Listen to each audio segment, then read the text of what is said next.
The palace did not just stay silent this time. It went completely ice-cold. Imagine a single pen stroke, a heavy leather folder snapping shut in the dead of night, and one exhausted king sitting alone beneath the crushing weight of a 1,000-year-old crown, wiping two innocent young names completely off the future map of Great Britain. We are not talking about a minor royal snub or another Miss Christmas invitation anymore. Archie and Lilibet are no longer just distant symbols living across the Atlantic Ocean. They have just been pushed directly into the center of a brutal constitutional execution that completely splits royal blood from royal duty. Did King Charles finally do the unthinkable behind tightly locked doors while the rest of the world was fast asleep? The rumor mill in London is absolutely exploding right now, and the whispers coming out of the palace walls are enough to make your jaw drop. This is the ultimate betrayal or the ultimate act of survival, depending on whose side you are on. But before we dive straight into the top-secret documents, the frantic late-night phone calls to California, and what this catastrophic decision actually means for the survival of the House of Windsor, you need to do something important right now. Drop everything, hit that subscribe button, turn on your notifications, and smash the like button so you absolutely never miss a single shocking update on this unfolding global storm. Trust me, you are going to want to stay until the very last second of this breakdown because what comes next changes everything we thought we knew about the crown. King Charles sat entirely alone with the massive file open before him on the antique desk, his hand resting completely still near the heavy fountain pen as if the smallest movement could alter more than just a piece of official paper. He had read the exact wording twice, then a third time, and each pass seemed to take a physical toll on him. This highly confidential decree, a restrictive royal order signed privately before any public announcement could leak to the press, carried one brutal purpose. Archie and Lilibet were being completely removed from the line of succession, the official constitutional order showing who may inherit the British throne. For the monarchy, that line was never just a regular family tree. It was the absolute spine of the crown. For the king, it was suddenly an open wound with two children's names written across it. Charles signed the paper slowly. He did not smile, and he certainly did not call for any celebration. He closed the thick folder with a level of care that felt almost like profound grief, then kept his fingers flat on the leather cover for one long, incredibly heavy moment. The monarch understood perfectly why this drastic decision mattered. If uncertainty remained around the Sussex children's royal future reigns could face intense pressure, legal challenge, and endless public division. Yet, he also understood the immediate personal cost. Archie was his grandson, Lilibet was his granddaughter, and by protecting the ancient institution, he had struck the deepest, most sensitive part of his own immediate family. A senior palace aide entered the room only after the electronic bell was pressed, and even then the atmosphere stayed incredibly tense. The aide did not ask what had happened because he already knew the contents of the file. Charles gave one quiet instruction in a very low voice. The decree would not be released publicly yet.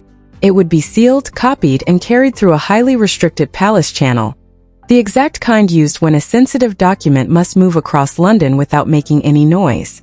The aide accepted the folder with both hands, and before leaving the room, he quietly warned another courtier in the hallway that this monumental decision had been prepared long before the outside world had any idea. Meghan Markle received the news through an encrypted private call, and an absolute silence took hold of the room before anger could even surface.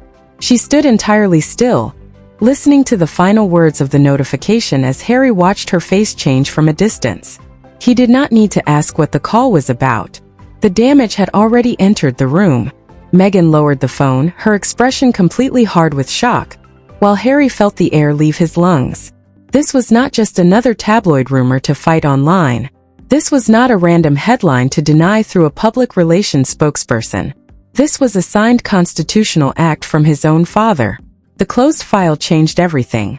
Charles had drawn the ultimate line, but the intense pain had only begun to spread across the Atlantic. Archie and Lilibet were now at the center of a massive royal storm they never chose to join, and the adults bound to them by blood had to face what the decree truly meant. The children were not standing in palace corridors, nor were they arguing in closed rooms.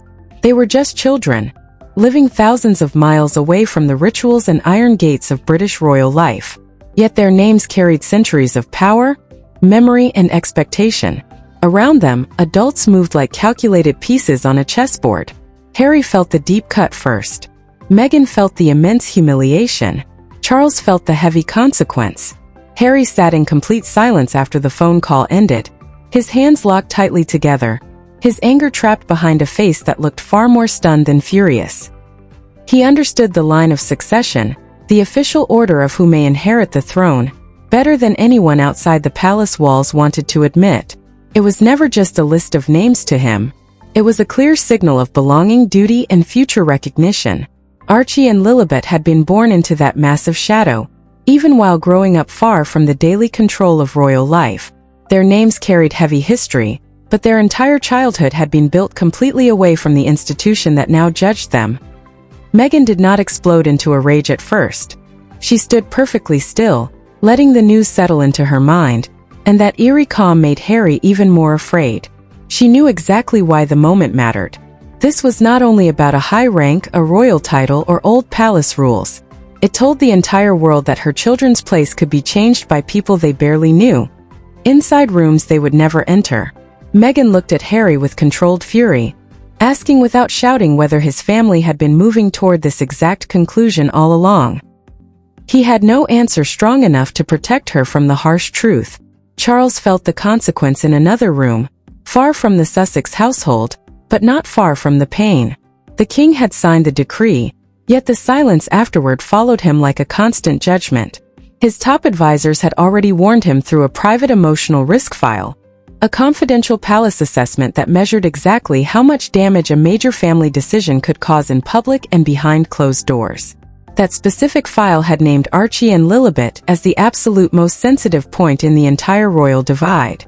It warned that removing them would deeply wound Harry, permanently harden Meghan, and force the monarchy to defend itself against widespread accusations of cruelty.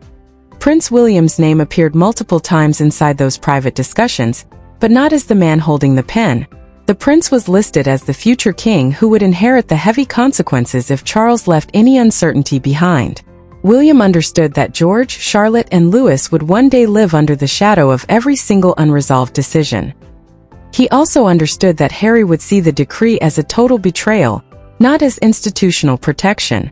That was the real tragedy of the situation. One brother saw security for the realm, while the other brother saw punishment for his family. The immense damage moved through the family long before it reached the public view. Harry felt immense guilt because his own break from the institution had shaped how the palace saw his children's future. Meghan felt humiliation because Archie and Lilibet had been turned into political symbols inside a battle they never asked to join. Charles felt the ache of a grandfather forced to act like a cold monarch first. And beneath all of it, one question grew heavier by the second as the palace prepared the paperwork. What had happened behind palace walls that made the king believe there was absolutely no other path forward? To understand the signature, the palace had to look backward to one specific trigger everyone remembered and no one wanted spoken aloud. Every royal crisis has a moment people later pretend was smaller than it actually was. For this one, it was not a speech, not an interview, and not a newspaper headline.